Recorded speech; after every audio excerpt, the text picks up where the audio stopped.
Welcome back to Boys and Ghouls Film Review, folks. I'm your host, Sarah Stephenson. This is my co-host, Mike Stephenson. Hi, guys. And before we begin, I'd like to say Merry Christmas to our fans out there. Hello, guys. Hello, everyone. Tiny Tim. God bless you. Yeah, Whatever. And for those who don't celebrate Christmas, I wish you guys a happy New Year all around. And stuff. Happy holiday season, but we're Christians and we're proud of it. There you go. And so tonight we're reviewing a movie called Santa Claus the Movie that was released in 1985. Not to be confused by the Tim Allen version. Which is the Santa Claus, exactly. which is done a couple of years later. Yes, exactly. And this one is always one of my deepest favourites, despite the fact this was a bomb in the... Well, they said it was a bomb at the box office because it didn't do as good as it could have, but having said that, there's a lot of other good movies coming out at the same time, which probably took away from it. Sort of, yeah. And it's also, it's more child-orientated, would you say? Yeah, exactly. Yeah. And as I said before, if there's too many good movies coming out, someone's got to suffer. Someone has to be the lowest count, which I don't think this is it's not its fault, it's just bad timing. If it happened at Christmas time, I think we might get a lot of people interested. But then it's the holidays. Well, the point remains is it's a... Now, I would deem this to be a family movie targeted at younger children in the family. But it's strong enough to me, because I've watched it with my children as they were growing up, and I enjoyed the movie. Yeah. Now, some people are expecting more of an action thrill, a stronger story, and well, I'm sorry, it's look at SpongeBob SquarePants. Now, I could not sit through that. Nor could I sit through Tinkerbell and other good groovy kiddie shows. This one I can sit through and watch and enjoy. Yeah, this is It one... got some good actors in it. I agree. Yeah. It has a good selection of actors, and some of them are still... popular to this day. Well, there's some well-known actors in it. Some might be passed away by now, seeing this was done back in 85. Yes, true. But the point is that I think this was one of those movies which was underappreciated when it first came out. Because it's still available. I haven't checked availability on Amazon and eBay at the moment, but I will check while Sarah's telling the story. Yeah. But I'll go through my usuals. Produced by Pierre Spengler and Ilya Salkind. Directed by Jano Schwartz. Yeah, interesting thing, guys. The original director for this was going to be one of our favorite directors, John Carpenter. I haven't seen his full filmography, and maybe he would have pulled it off, maybe he wouldn't. He's a very talented man. He's a talented man with many fingers and many pies, so I would not doubt him, but I gotta admit, the guy who did this, who's a French director, I think he pulled it off in a nice European-type way. Well, I was going to say, I think his directing style was more of a European style in storytelling, and not the way it was... instead of the Western version. They had the Western style of filmmaking is a little bit different. However, I still think it's good. Now, I think so too. The story was written by David Newman and Leslie Newman, and the screenplay was done by David Newman. So they're the main bits. Now, let's roll into the stars therein. Okay. Are they related? Both Leslie and David? No, are they Siamese twins? I don't know these things. I'm only a mere mortal. Yeah. But the two guys. How's that? Okay, here we go. Dudley Moore, the comedian and musician, plays Patch. This was the first movie I've seen him in when I was a little kid. So this was long before I may have seen him in Bedazzled and he was in a movie called Arthur years ago. Yeah, too. And a few other things. Go on, Mike. Anyway, John Lithgow, everyone knows John Lithgow, he plays a naughty guy, BZ. Yeah. He's a naughty toy maker. Yeah, when they were trying to cast his role, they had a number of actors up for the role, obviously. Or not really up for the role. I mean, most of them just plain old said, no effing way. They didn't say that. Well, no effing way. I know for a fact Harrison Ford was possibly was going to take part in the role, but I don't even think I could see him in that role. I mean, this guy, a lot of people in this, when they think of this guy in this role, they said his character was not too gung ho about being the villain in the production, but we're looking at a little kid audience, and if it was really high, the villainous role, I'd be scared and traumatized and after watching this movie, because he was really scary in this movie for me. He still scares me in this movie. He wasn't over the top scary and nasty, because this was going to be aimed at children as well. He didn't want him too bad. Yeah, because you'll think of the audience. It's kids. Think of the kiddies. Children who now, are can I get on with the cast? Go on. Thank you. No problem. We can do that bit at the end like we normally do. I know, but people said how much of BZ's role should have been a little bit more aggressive and harder. One critic said it should have been a little bit drawn a bit harder to make him a bit meaner and nastier and horrible, but it wouldn't have been attractive to children, who I believe the movie would have actually aimed at primarily. Anyway, here we go. Go on.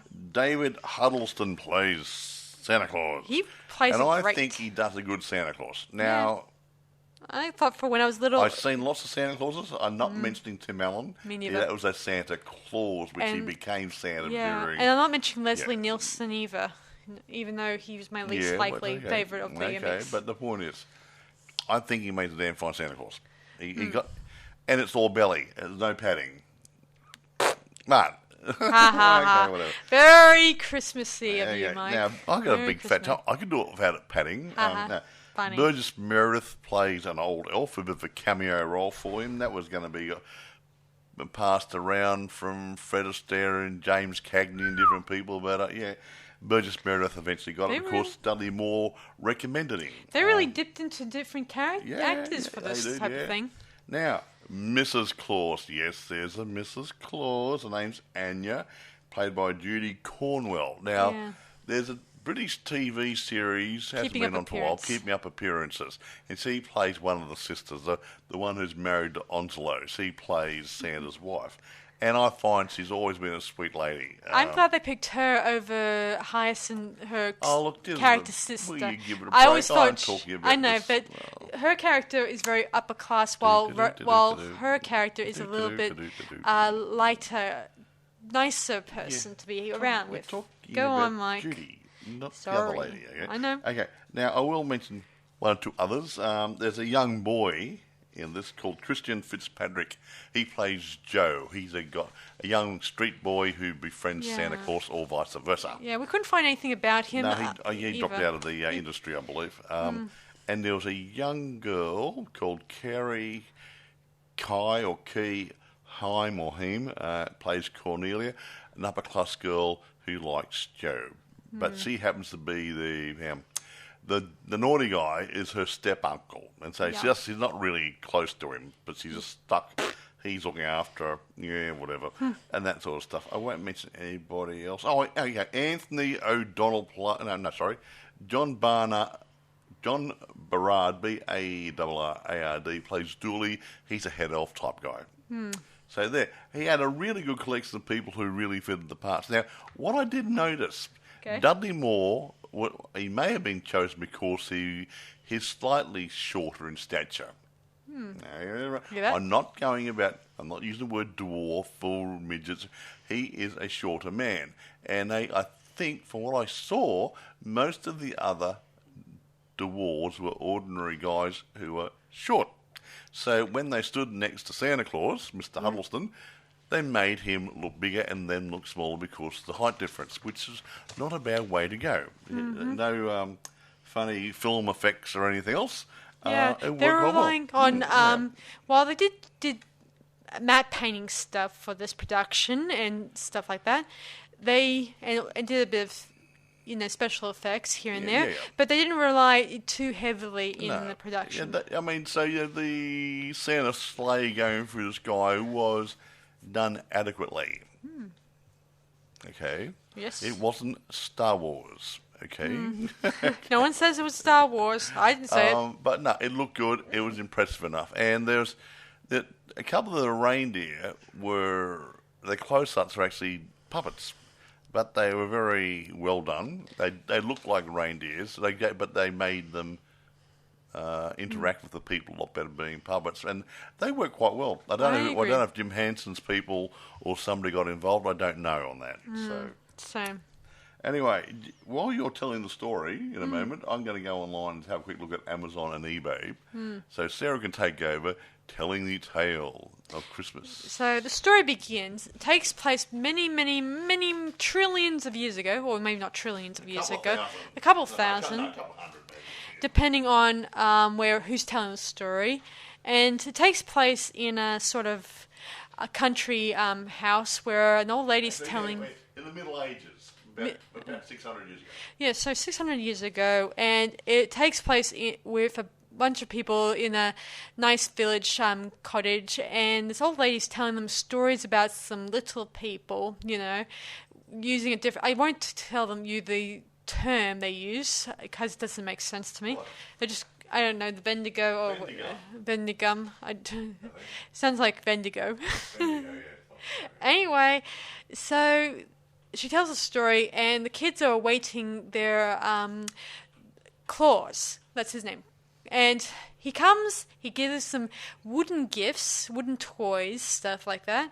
And his wife's with him, and they're riding their deer-like sleigh, and they make plans of heading off again to another village, but there's a big problem. There's a big snowstorm that kind of causes the deers to have a hard time going through the snow. Santa and his wife are going to die. Yeah, but we don't get to the death part because we then see in the distance something shining that looks like it's forming in the shape of a sort of Christmas tree. And then we see the deer revive, and they tell the owners that something's up. They then look up and see the giant tree, and then saw some figures approaching them, carrying little candles that were really cool, and wearing queer clothing. Very queer clothing. Anyway, they approach them and tell them that they have foreseen his arrival or something like that. Because he's the promised person to come to them and all that stuff. Because of a prophecy, I guess. So they then invite him into their nice little accommodations. It's big. It's got lots of elves. That's what they call themselves. And they should give them a tour of the place, and it's nice. They also meet one of the elves called Patch, which is Donald Dudley Moore's character. And Patch is a very evolutionized type elf who likes to experiment and try new things, and he likes to present these ideas to Claus. Anyway, they then go to the special toy room that is like miles and miles long, full of toys, and Claus asks them, what are these toys? And he says, they're Christmas toys for your children. And of course, Claus says to them, we don't have kids. And they say, you do have kids. The children of the world are your kids. And of course, Claus is saying, how can I deliver all these toys? That would take a lifetime. And he says, both of you will live forever because just like us. See, these guys, they're like lived forever, I guess, if you can believe it or not. It's nice terminology. Anyway, they're immortals, just like vampires and stuff. And only a nicer terminology. The nicest possible way, yeah. Anyway, so the next couple of weeks after that, we watched them prepare more and more toys for the upcoming Christmas celebration. And it soon arrives. There's an interesting snowstorm scene where we see them all dancing and cheering that they've now finished making the toys and got everything ready, and they got Santa a nice Christmas outfit. It was going to be green and white originally, but they decided, red's his colour, But actually, there's a story about that. The original Santa Claus colouring of his uniform, as far as I am aware, was green and white. Yeah. Until Coca-Cola came on the scene many decades ago and brought Santa into their marketing campaign. Luckily, it was and Pepsi. Guess what the main colours of Coca-Cola were? Red and white. And they made him colour coordinated with a can of Coke or a bottle of Coke. Yeah. Luckily, it wasn't Pepsi. Could you imagine that, guys? How about Fanta? It would have been orange suit. I don't know what else. Lemonade, he would have had no clothes on. Or Sprite, which could be still green. That's the 10. Yeah. Anyway, so as the night approaches, Santa Claus meets the old elf who christens him Santa Claus, and he then asks him how he's going to deliver all this stuff in one night. It would take a lifetime, because this is the entire world we're talking about, not just one country town. Yeah, me, you, and you over there, Stu. Oh, yeah, you know. Yeah, we're talking about all over the world, not just small areas. Yeah. And of course, any country in the world. Of course, the elder elf tells him that time travels with him. Will travel with him. I think that means time stands still, sort of thing, until he finishes the job.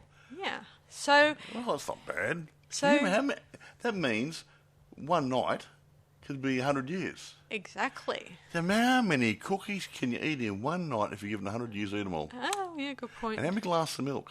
No wonder he had a big tummy. I agree. So, anyway, yeah. So he gets himself saddled up. And Yeehaw! Giddy up, horsey! And before he gets to that, the dwarfs feed the reindeer special, flying oats. Yeah, they've got the hay or whatever, Or loose, oats and or they've got hay. sprinkly stuff in that helps them fly. Yeah, and so as they head off, one of the deers is worried about being so high up. Donna, he's never flown before. Neither do the others, so it's new to them too. Well, he was a scaredy cat or a scaredy reindeer thing. Yeah, whatever. and then Santa says, "Relax, Donna. It's only flying." Oh, what am I saying? Then, he'd never been up there either. Yeah. And now that brings a question to mind. Okay. How did Santa know how to fly a sleigh if he has never taken any lessons on flying a sleigh? I don't know, Mike. I never thought of that. And did he have a license? Was he approved by the... Oh, brother. Mike, this is years ago. Okay. Many years ago. Who get a pilot's license? Considering this is back many years ago, before the whole... driving license stuff got approved. They had driver's license for pilots? Yes, but they didn't have pilots back then, did they? Oh, back in the 1400s or 1600s, whatever. Yeah, okay. This is back in the old days, the Middle Ages, whatever they call them. Whatever. Okay. Well. Anyway, so they fly off, and then we go through many centuries, many changes, like they bring up the fact about the poems that people that inspire from Santa, like the one that's called Silent Night, Holy Night, or not Silent Night. Was the Night Before Christmas. Night Before Christmas. And all through the house, not a creature was stirring, not even a mouse. mouse. What the hell's that, an elephant? Okay. And Santa got offended by the remark about his weight. Yeah, and his tummy shook and like a bowl of jelly. Uh-huh. And then Alan Claus decided to put him on a diet because he's been eating lots of cookies for that period of time. Hundreds of years, yeah. Yes. It's not good for your cardiovascular either, No. And technically, just so you guys know, he doesn't slide down like a chimney like in those movies. It's like a beam me up, Scotty. Yeah. Yeah. So I kind of think this one's a better approach to the story of the bear. If when I was a child, we didn't have a chimney. And I thought, how the hell does Santa get in? Did he break in through a window? No. That's what I've been thinking all these years, guys. I mean, what if, seeing as most of our houses don't even have chimneys? Yeah, we're in Australia, we're a warmer climate. Well, down south it's a bit cooler, but a lot of Australian houses don't have chimneys because it's not cold enough. And now, heavens, with technology, We have air conditioners.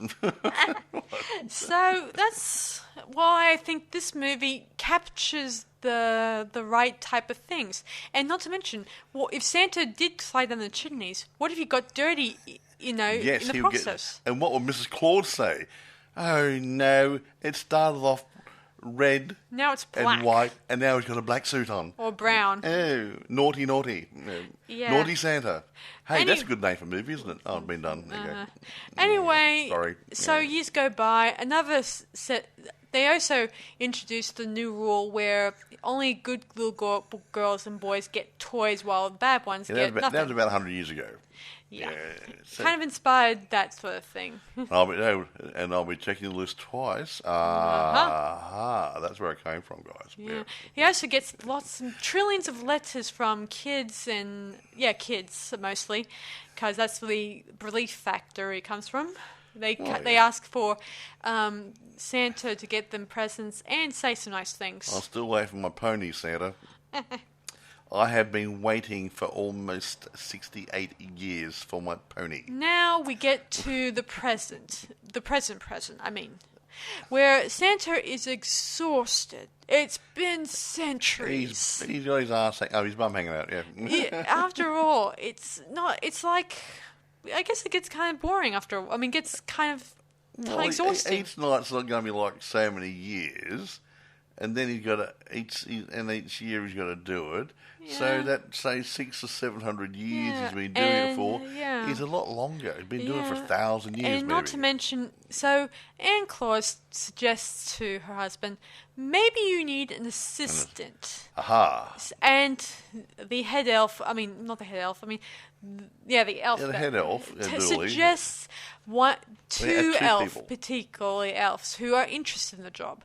And They had a contest. yeah. Before we get to that, we then get introduced to two other characters in our story who live in the real world. A boy named Joe, who lives on the streets. Yeah, street kid. Yeah. And the wealthy but nice girl named, what's her name? Cornelia? Cornelia. That's BZ's step... Daughter. No, what's that? I mean, step niece. Well, no, step niece. Yeah, step niece. Yeah. Yeah. Someone just step on him. Yeah. Anyway, she's living with her uncle, and she's living with her nanny. I think, nanny. She ain't Mary Poppins, I'll tell you right now. No, don't. Yeah. She's not nice, and she reminds her that she has to do her homework and learn your Latin verbs. Who speaks Latin, for crying out loud? hey, they're in a wealthy. She's probably in a wealthy, snobby school, for all I know. And where you have to learn everything that has to be interesting. Even the church got away from Latin for the church services. It's in English so people would know what they're talking about. So who needs Latin? So anyway, they're in a. So these two kids are in love, in a Romeo and Juliet kind of way. Even though Cornelia. She was on the balcony. That's right. Yeah. Yeah, that's Cornelia right. does have something in common with Joe. She doesn't have any parents because she only has her step uncle. Grumpy old man. Yeah. Anyway, back to the North Pole. Patch, he wants to be taken on the job, but he thinks that he can revolutionize the whole thing using machineries and stuff like that. Like an assembly line. Assembly line, a lot more better and efficient. He makes me think of another character I know in another version of a Disney movie called Babes in Toyland, who makes me think of that guy. Yeah, Grumio. Grumio. He makes me think of his character a bit. Yeah. Anyway. And he was really good. He made lots of things. He made a shrinking ray type thing. Yeah. And a growing ray and things. Yeah. Anyway, back to the story. Whatever. So Santa can't decide between him and Puff. I think Puffing. I can't remember that. Who? Yeah, the other elf. Who is also all about, believes in what Santa is, about traditional making toys kind of way. Handcrafted. Elf-made. Yes. So, anyway, Santa says that it's not about what he decides, it's about who can do the job properly. And so, they arrange a contest where Patch, he makes a machine that allows him to make more than one set of toys at a time, and Puffing, he does it the traditional hands-on way, kind of way. And of course, Patch wins hands down. Hands down or pants down? Of course, Oh, yeah, that- there's a big problem with the machine. It doesn't work as good as they think. Yeah, the first lot of toys did okay, but the second lot, after so many times the screws, they kind of fell off, or Yeah, they the didn't screws do. weren't being rammed home all the way, and nuts were falling off in the machinery. So what happens is the toys Yeah. weren't being assembled properly. Yeah, before we get to that, No so quality control in this workshop, eh? yeah. So anyway, All workplace health and safety. yeah. So of course, as I said, Santa gives Patch the role of his assistant and allows him to continue making these toys. Nevertheless, then we cut to the night of in question, Christmas, where Santa is riding his sleigh. He then meets Joe, the young boy who's the homeless kid I told you guys about, and he invites him for a ride in his sleigh. Of course, Joe at the beginning says he doesn't believe he's Santa. He's just another Santa who just, works on the streets, getting... He thinks Santa Claus is a guy standing on the street taking money from people and hitting the piss, hitting alcohol while they're... while stealing a few of the coins. Yeah, so yes, well, it's called. He referred to him as old wino. Yeah. Yeah. Anyway, Yeah. he then gets convinced after really flying in the sleigh, and then gets to actually drive the thing.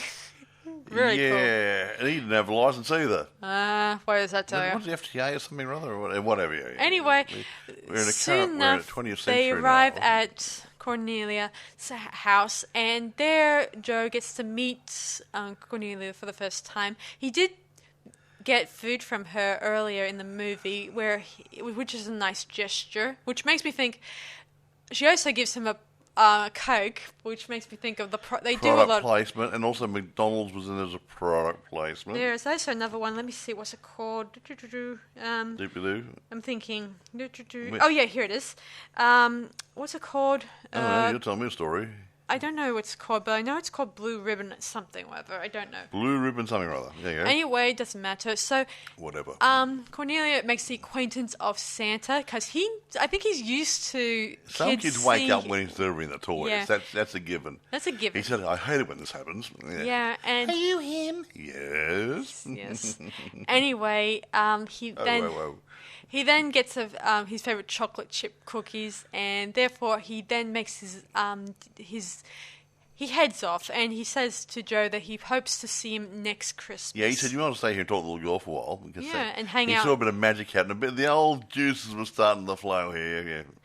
Yeah, then he disappears. Then we see the bad results of Patch's handiwork on the toys. Toys have started on Christmas Day. The toys were breaking, and somehow or other they got thrown back to the North Pole. Somehow, I guess, I don't know whether it was the same magic where the letters travel, but somehow the toys from the kids that got damaged kind of flowed down this chimney, just like the letters did, and Santa they've never had returns before. Yeah, this is the first time. I think it baffled the old Santa and his the head elf in charge. Yep. Because this is all new to them. They never did this. This never happened to them before. Exactly. Also, meanwhile, in the real world, Joe and Cornelia, they get bullied by by kids telling them that Santa is a joke. Santa is a cheapo, some nasty things about. And Cornelia's French is in ballet school. The girls being, you don't even have mother and father. Yeah, all sorts of stuff. They're just picking on a poor little girl. Natural picking up. I even heard when Joe was getting picked on, one of the kids swore in that scene, and I remember in my version, which I taped many years ago, they deleted that scene. I guess they didn't think it was appropriate because this is a family film, and kids should not swear. Yes, it's inappropriate for little kiddies. It will inspire more kids to swear out loud and stuff like that. Well, Marky doesn't swear. He's my little 5-year-old. I keep telling him not to swear. He's very nice. Anyway, so Santa realizes that he made a bad call for making Patch his assistant, and Patch tries to reason his way out of it, saying that he shouldn't, that this is not his fault or anything like that, or something like that. He sort of acknowledged he knew he was losing his position as Santa's assistant because of the quality problem. Yeah. And he came in there and and hands over hand his apron back to Santa, saying, "Look, I'd prefer to not be doing this job." Before Santa gave him the sack. How's that? Yeah, he then hands over the apron, the apron to Puffing, and everyone cheers. Yay. And then Patch, realizing that he feels like he let Santa down in a big way. He then says his goodbyes to the deer in his care, and he and a few bits of that magical dust that allows he took a bag of that with him. Yeah, he took it with him, a little bit of with him. Yeah, he had no idea. He had a plan. Yeah. And he leaves the Santa's workshop for good, and he then travels to the real world, which New York, wasn't it? So you guys know, Patch is inexperienced about the real world because he's very an innocent-minded kind of character. Yeah. Well, I could say he was in a sheltered workshop. True, Mike. I mean, considering he's been both Patch and Santa are inexperienced about the real world. They don't. I mean, the modern world. They've lived in a nice community in all their lives with no greed, no bad people, nothing that rocks the boat. Now we cut to a courtroom scene where BZ, the Cornelia's uncle, is being badly treated by the press, by the court, by telling him about how shoddy toys he had. His toys, some of them had a doll in the courtroom there. Yeah. They put a flame next to it and they burst the flames really quickly. Yeah, flammable stuff. Then they got a big, was it panda? Yeah, there was a panda that they ripped open, and there's no stuffing, just crap and glass and crap. Along with the sawdust. Yeah. It was. They were ordering him to take all his toys out of all the toy shops. Yeah, so they're threatening him that they'll take away his license or his business license if he does not shape up. Or not shape up, just try to improve on things. If he does not, they'll take it off him. So poor little man. So his profits are down, which is bad. Everything else is bad. So anyway, Patch goes to one of the toy shops and he sees Busy's toys being taken off shelf, assuming that they're selling really quickly. And he thinks this is the kind of guy he should go to learn to be a better assistant. So he goes to his company, and he convinces him to create something special. Stops creating all these shoddy toys, even though Patch is unaware that they're shoddy. And he doesn't know anything about business. I mean, serious business. So BZ can, good. He'll make all the money and Patch will get nothing. So that works out good for a naughty guy. All Patch requires is a nice workspace and a bit of broth here and there. Or whatever, and a warm place to sleep, bowl of broth or stew to keep him going, and he doesn't require any staff to work with him. So Busy's getting a good deal, meaning he won't have to worry about big payrolls to his the staff. So no overheads, hey. Yeah, and no strikes either.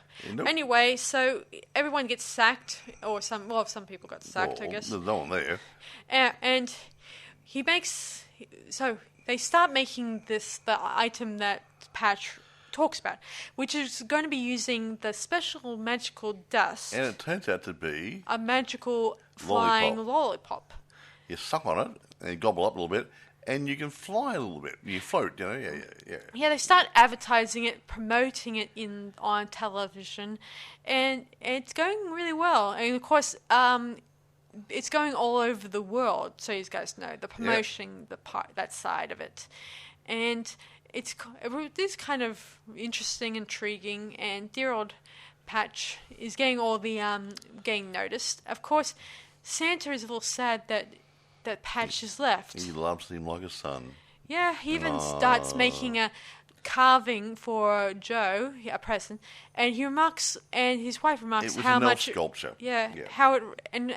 His wife remarks how much it resembles Patch, and Santa remarks that how much Patch would have been like if he had a son in his life, and I guess he sees himself in Patch and Joe, I guess, in some ways. I think, Possibly, yes. yeah, because I think deep down they're You never know. both his son, if he could have one. I don't think that him or Miss Claus ever had real They didn't. children. They couldn't have any kiddies. But he loved children. She loved children. Yeah. And that's why they were probably chosen for this job. Yes. Anyway, Aha. so the night comes, the Christmas night comes, and we see Patch's vehicle. He's traveling that night. It's sort of a flying car. Yeah, well, yeah, he came to the 20th century. Yeah. Didn't need a sleigh. Well, still it needs special flying dust to power it, I think, in my put that in mind. the fuel tank, not a problem. Yeah. Anyway, so they then blast off, and of course, Patch's vehicle is faster than Santa Claus's vehicle. He goes past the house in a record time, while Santa and his sleigh go really slowly. He even notices the special lollipop that Patch made for Christmas, and he knows that Patch is on a roll. And then he meets Joe, and he gives him his little present. And Joe feels like that Santa and him are pals for life. Yeah. I think that's moving. And I like that part when they just hug like father and son kind of hug. It was so nice. Anyway, they make a point of traveling, and later the next morning, people are opening up the lollipops and starting to float. I don't know how long it goes for, but I don't think it's a limited time. It's a little float. Yeah, because we later see Cornelia's nanny, trying out the lollipop in question, and we see her floating, and then much later on we see her not floating anymore. So it may be limited time only, like only short, a few minutes, maybe a few hours, maybe not an hour per se, just only a short time. So enough Whatever. kids are floating. We see one kid who's grabs a basketball, and he jumps. Or not jumps, he floats towards the hoop and throws the ball Slam in. dunk time. Slam dunk, and the rest of the guys are blown Way away. to go. Yeah. And another kid is strolling with an older kid walking with her. And you see the legs, he's about 1 foot off the ground. And we see another kid getting a cookie from a cookie jar. A little kid, a 4-year-old, 5-year-old, yeah. Then we cross to the meteor circus, where Patch meets the meteor, and the meteor asking with BZ, yeah.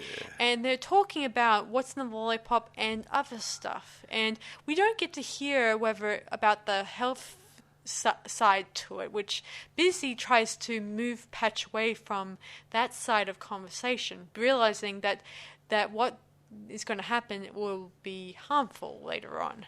So soon enough they head to his office, and Patch, realizing that he's done his job and feels like now that he's proven he's a good assistant to work with, he just thinks that this is a good time to go back to North Pole and work for Santa.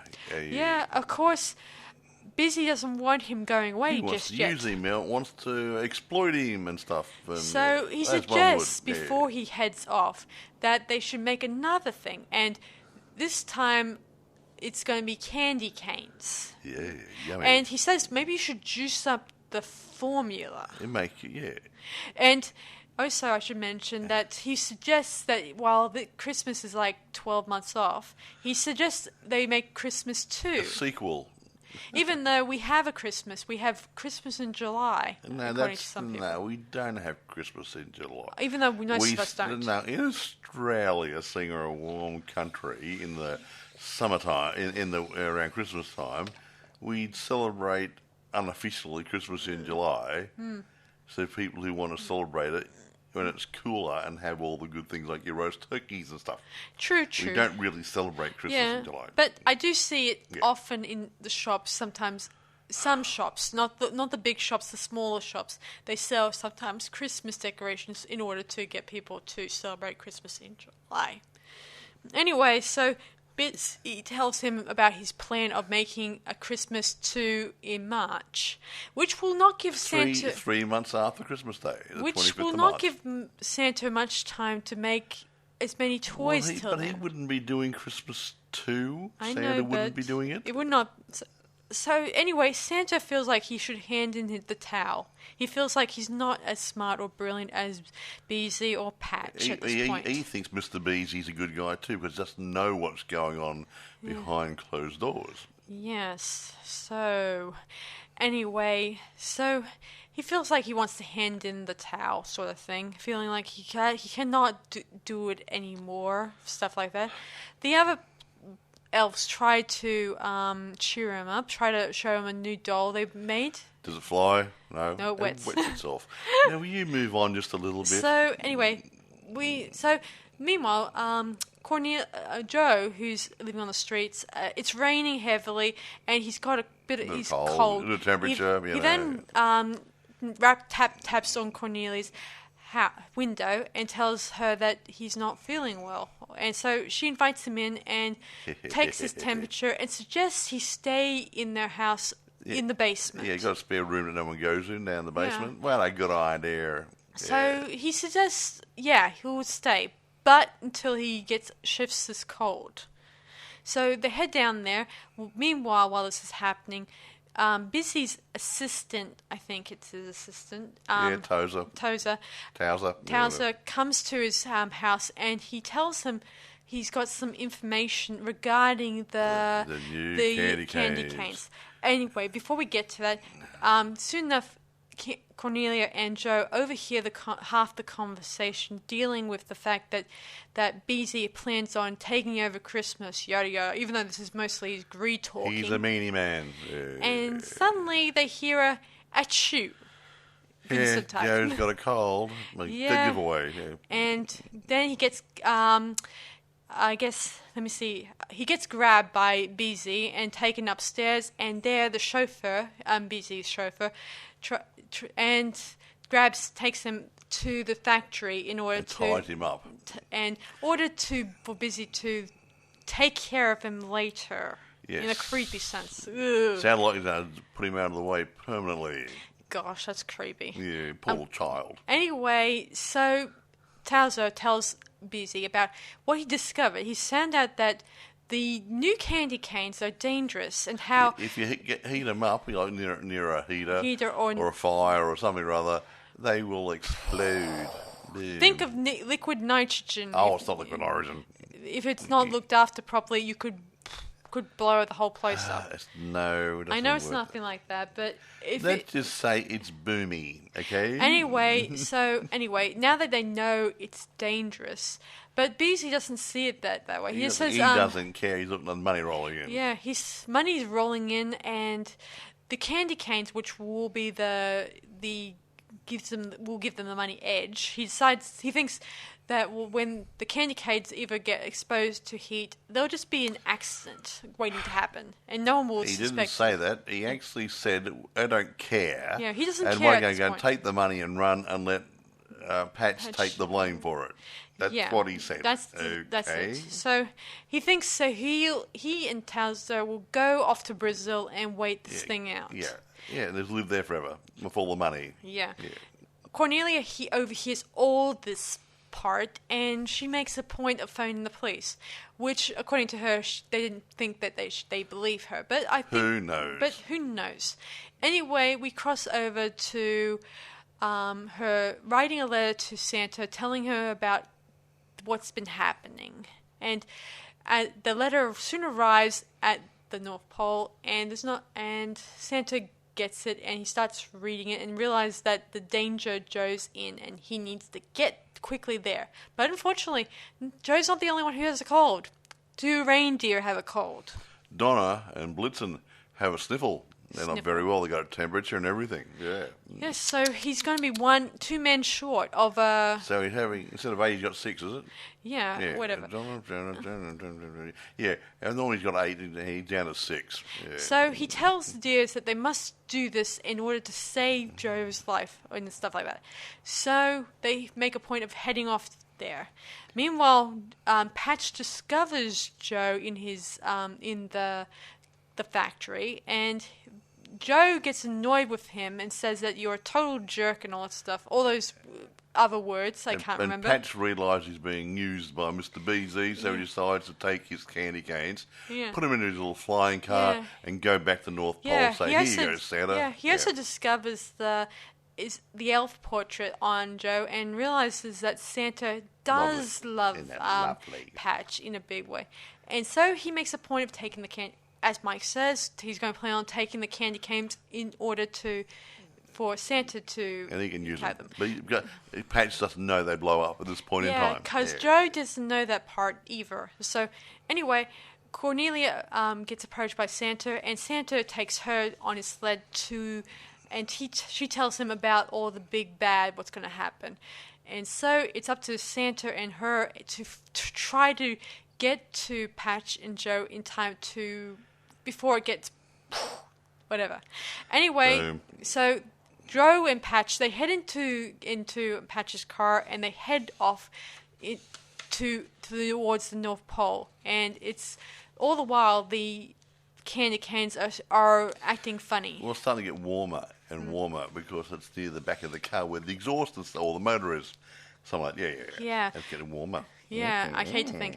So anyway, can you stop dragging on? I'm getting to the fun bit, which is funny. Soon enough, BZ, I guess the police arrive at his office, and I think that Cornelia's call to the police actually got them to start thinking that BZ's up to no good. As usual. So BZ's, so his assistant and his chauffeur get taken to custody, and the police start coming up to his office, but quickly BZ eats a couple of candy canes. Eats a couple of candy canes, gobbles them up. Too many. Mm-hmm. And he makes a point of trying to float away. But unfortunately, he eats too many. And as he's heading out the window, as he's about to jump out, he starts floating right up into the sky, really high up.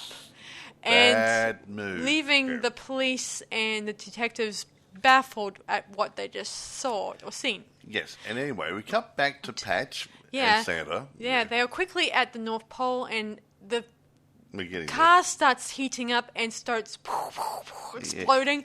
And dear old Santa realizes they must do the super duper looper thing. Which is the thing that Santa's been trying to do.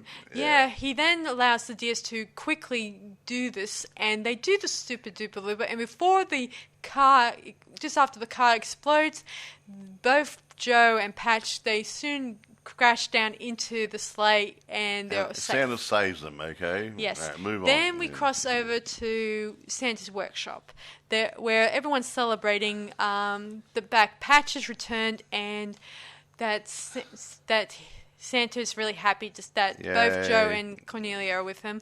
And Cornelia and Joe want to stay at the North Pole and stuff. Well, so Cornelia doesn't really have any family. No, her uncle's gone. You're very gone. Well, I don't know. Anyway, he's saying, and this bit's funny, where the head elf says now he's got a lot more work to do. He's going to have to be a school teacher too. The kids go school. Ooh, and then they start dancing and celebrating, and then as we fade out. Well, not really fade out. We head up to the sky, and then we watch BZ flying into the orbits and into the unknown. Up with all the other space junk, Yeah, up to the sky. We'll never know what happens to him. Doesn't matter because it's so really funny. And I don't care if there's no oxygen jump there, guys. It's a kid's movie. It's supposed to have oxygen up there. Not in this movie anyway. In this movie, it doesn't matter. Anything's possible. Anything's possible, considering he's just a candy canes that could allow him to breathe up there. I was wondering when the wears off, will he just plummet down to Earth and hit the Earth like a fly on a windscreen? I don't know. Considering he's heading into orbit, into where there's no gravity on... Well, there is gravity. The gravity there is okay. If you got something going around the Earth, as far as I'm aware... you will stay in orbit if you got a certain amount of speed up. If that speed decreases, your height decreases, and you gradually come back into. I suppose. But considering the amount of orbit he's in at the moment, he's going to probably head deeper and deeper into space. Nah, he looks like he's at the where all the space junk hangs around. Yeah. So who knows?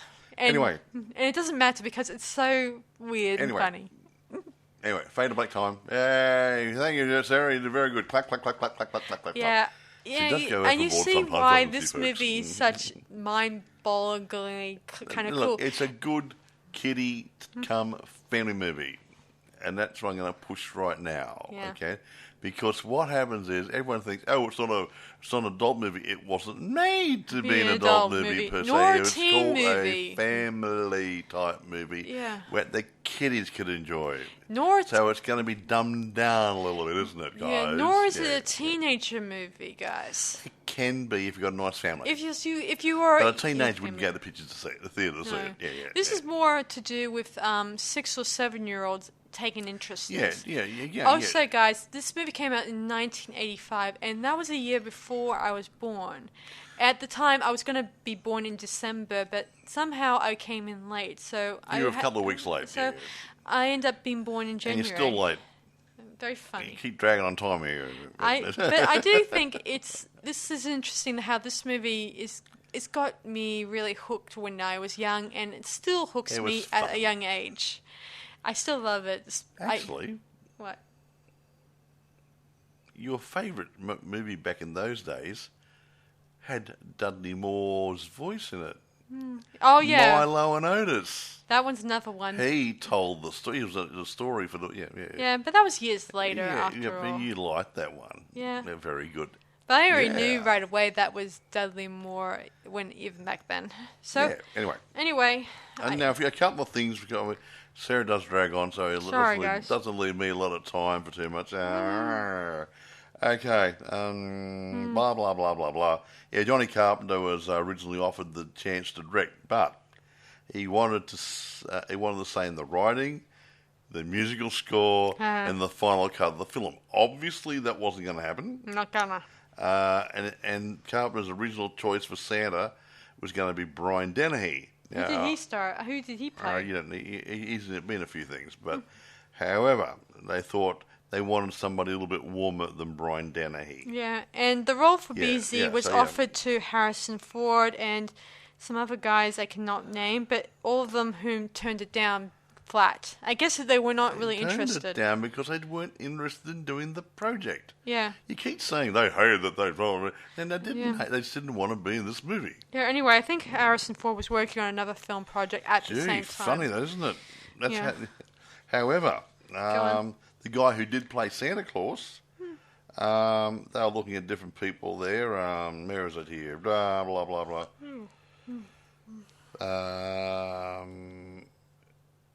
Carol O'Connor, he was considered to be the right guy to play Santa, but David Huddleston got it. He won the screen test. Is very impressive in the screen test. So, the role of BZ was they were looking at Gene Hackman, Harrison Ford, as Sarah mentioned, Dustin Hoffman, Burt Reynolds, Johnny Carson, and eventually John Lithgow got the job.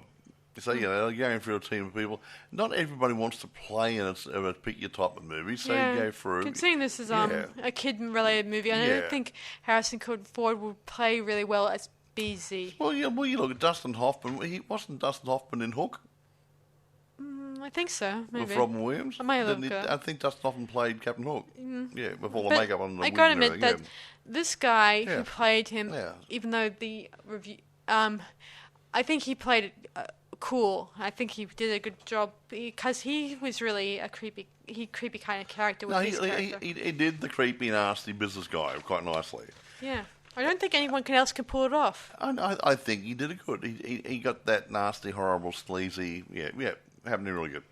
I won't say too much about it. The reception wasn't great because the reviewers don't like this sort of stuff. So I wouldn't go anywhere near what the film critics said because it was a kiddie movie. Honestly, that's it.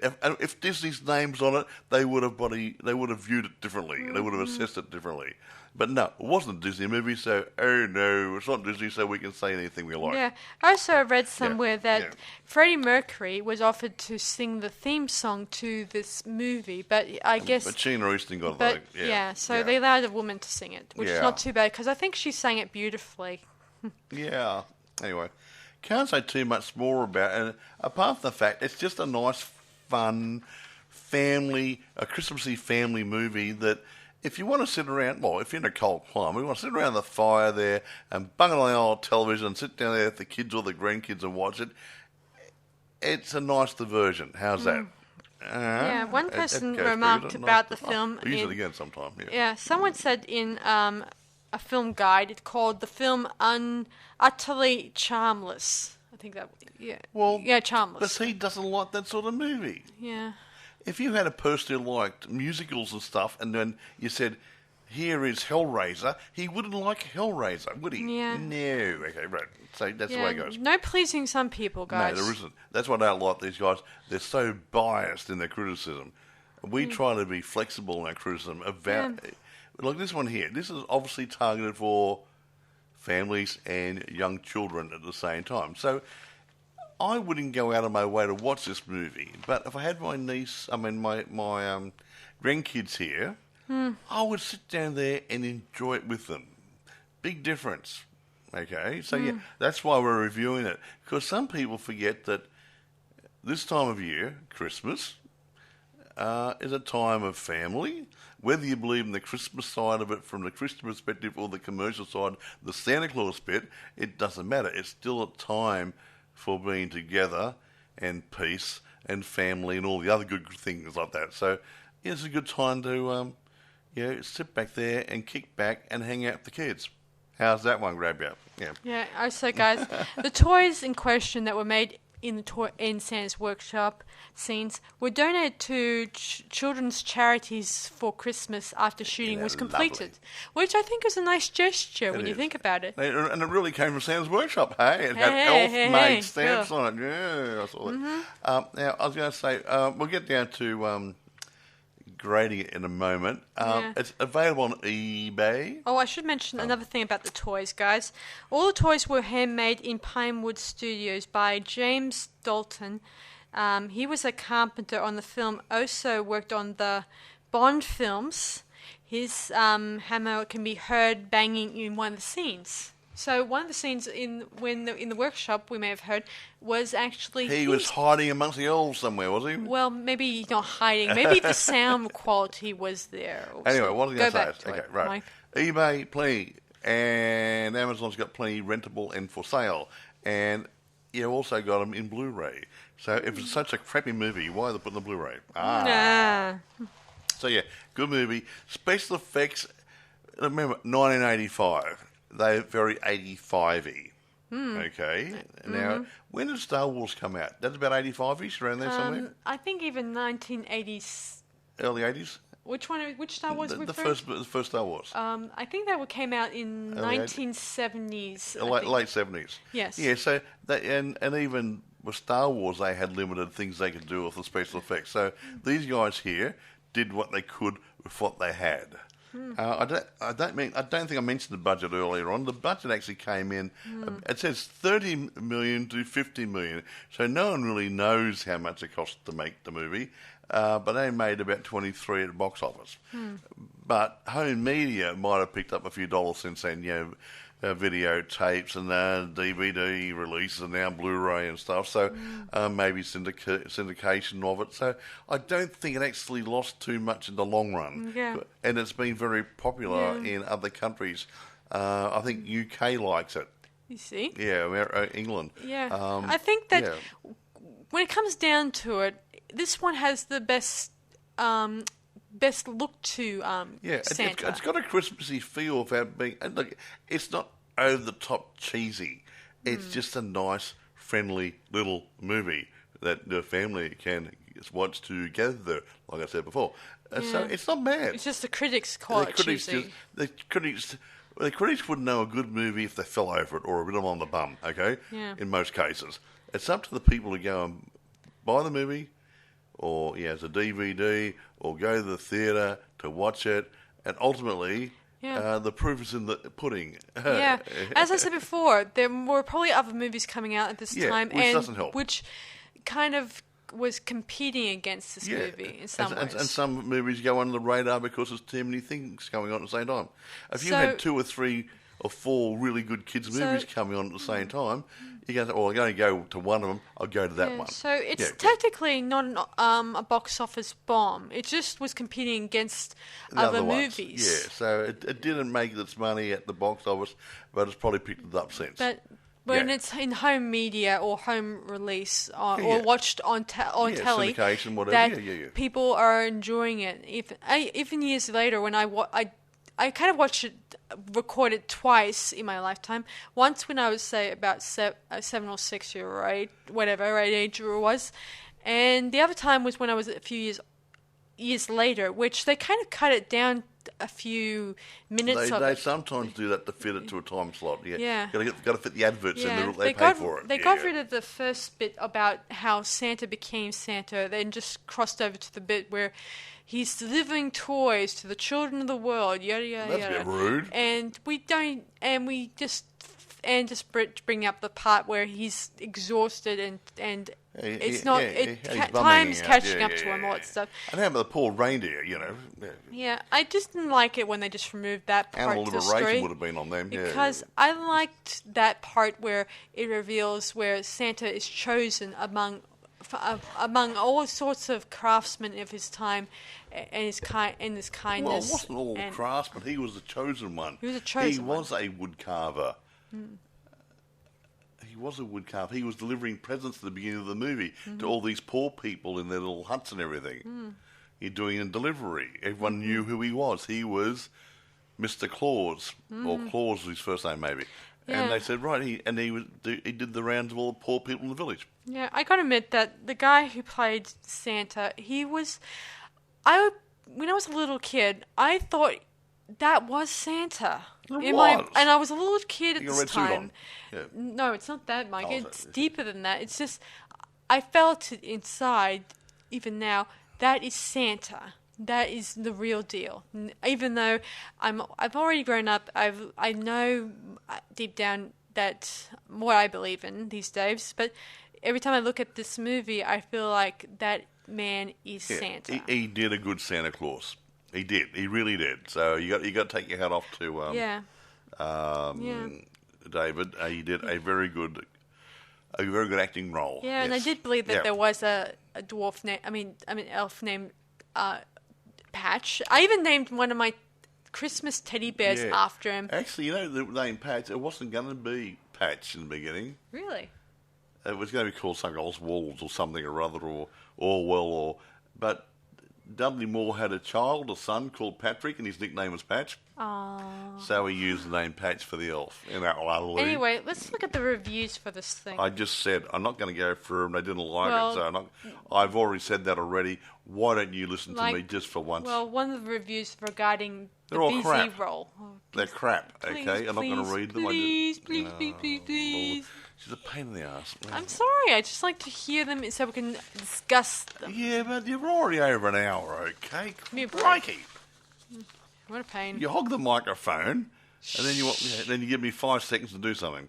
Okay, Santa Claus the Movie, negative reviews upon release, with a rating of 20% on Rotten Tomatoes. Blah, blah, blah, blah, blah. Okay, Box Office Mojo lists the film's total US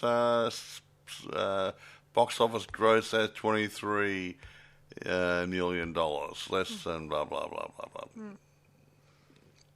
It was very popular in the UK, grossing $5 million there. Okay, right. Chicago Sun-Times critic Roger Ebert noted some positive points to the film, writing that the film does an interesting job of visualizing Santa's workshop and Santa's elves. He also praised the film's special effects, particularly in the New York City flyover sequence involving Santa. Ebert also had some praise for Lithgow's nice, hateful performance, but wrote that the film is not drawn big enough. Who do you think he is, Roger Bloody Rabbit? He ceded that young children would probably like most of the film, but the older children and adults are likely to find a lot of the film a bit thin. Hello. Well, I know it's supposed to be a family film. It's supposed to be for a younger audience. A family film. It's a good story. You're looking like Miracle on Miracle 52nd, whatever. So, 34th Street, whatever. Whatever the one, that Christmas one, the other one. I know which one you're referring to. 52nd Street, whatever. That's a boring movie in its own right too, but everyone likes it. Yeah. And they made it 3 times. Yeah. Okay, Vincent Canby of the New York Times was less positive than ever, calling the production elaborate and tacky. He described the film as having the manner of a listless musical without any production numbers. Pardon? No music. You like a musical without music? Yeah, all right. That's pretty. Unlike Ebert, he offered little praise for the film's production design. Canby quipped that Santa's workshop must be the world's largest purchaser of low-grade plywood, and that the flyover sequences with Santa aren't great. The only praise he had for the film's acting was John Lithgow, who Canby wrote, gave the film only remotely stylish performance. A more recent review by William Manga of the BBC echoed Canby and Ebert's comments. I won't read any more, and actually said that John Lithgow didn't like being in the movie in the end. Really? No. So, I don't even I'm not going to go anymore. I don't even These people understand. want to go to bed. I don't even understand that comment when they say it's meant for a kid audience, but why are they talking about older kids when maybe older kids may not be into that sort of thing? It's a family movie. It's just that they don't know who they're talking about older kids. Older kids may not even be into Santa. Older kids wouldn't watch SpongeBob SquarePants or Tinkerbell, would they? No. But the kiddies will watch it, and Mum and Dad will watch it. I mentioned Labyrinth before to you, or before we came on. Labyrinth, with David Bowie as a elf prince, or whatever you call it, whatever it was. Goblin King. Goblin King, as it was, yeah. A Goblin King. He looked really good. And all the mummies used to take the kiddies to go see the Labyrinth because of all the little puppets and stuff and everything's for the kiddies, and the mummies perved on David Bowie. Hello? Yes. It was for mummies and children. Okay, so let's rate this now before Mike gets angry at me. I'm going to give us a fair rating. It's not going to get a 10 out of 10. Because I think, they could have beefed the story up just a little in some scenes. However, I'm going to give it, say, an 8.5. I'm going to give it, let me see. Seeing as it's a really good movie, and I did like the plot, and I like the actors, and I like the European feel to it. I think that's what the problem was. The Americans didn't like it because of the European feel to it. No, it's a different style of filming. And the villain of the piece, which is not too bad. I don't know what their problem is with him. And I think that all of it in particular, even the sets, the matte paintings, everything about it, I'm going to give it 9 out of 10. Ooh. So that's how I think, how I feel it's 9. That's too... So he's pretty... 9 is better than none. It's a good watch for a family if you got kids, okay? Yeah. I will not say, if you got an older family, I'll sit down and watch it. It probably wouldn't suit you. But you got younger kids, single digits, maybe 4, 5, 6, 7, 8 around that, they might enjoy it, okay? Exactly so. But it's a movie that the adults can watch with them without being... have your mind numbed by something really inane, okay? Yeah. I don't know which kids they're referring to, considering their reviewers. Right.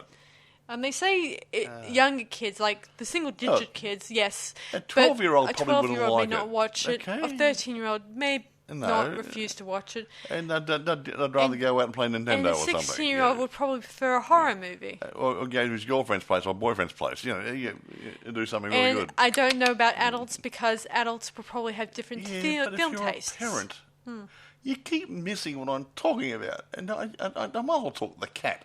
The parents, if they've got young children, would sit there and be able to watch this. Okay? I also think that... Okay, listening? I get it, Mike. Right. But you wouldn't have an adult watching this movie if I've got a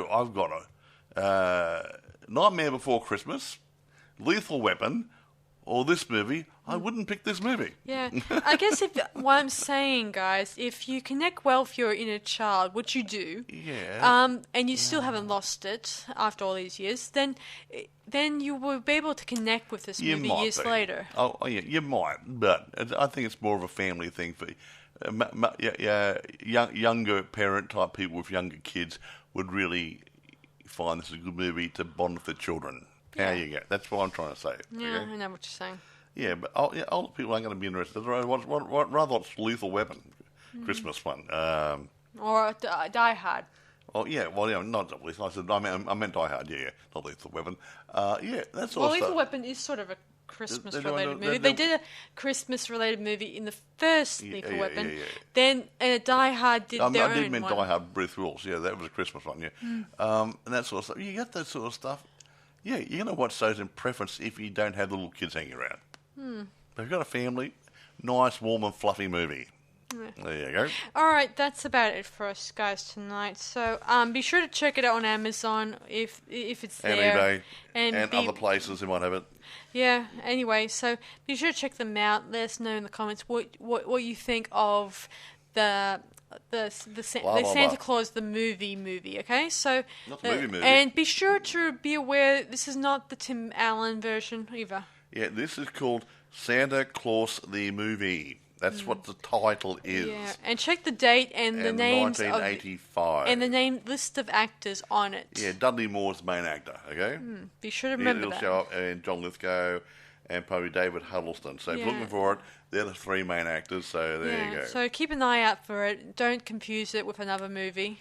Tim Allen's good. Jingle All the Way is good with Arnold Schwarzenegger, but it's not that movie. It's this movie. So that's about it for us tonight. So this is Sarah Stephenson. And Moral. Thanks. See you guys around on Boys and Ghouls Film Review. Bye for now. Bye. Merry Christmas. Merry Christmas, guys.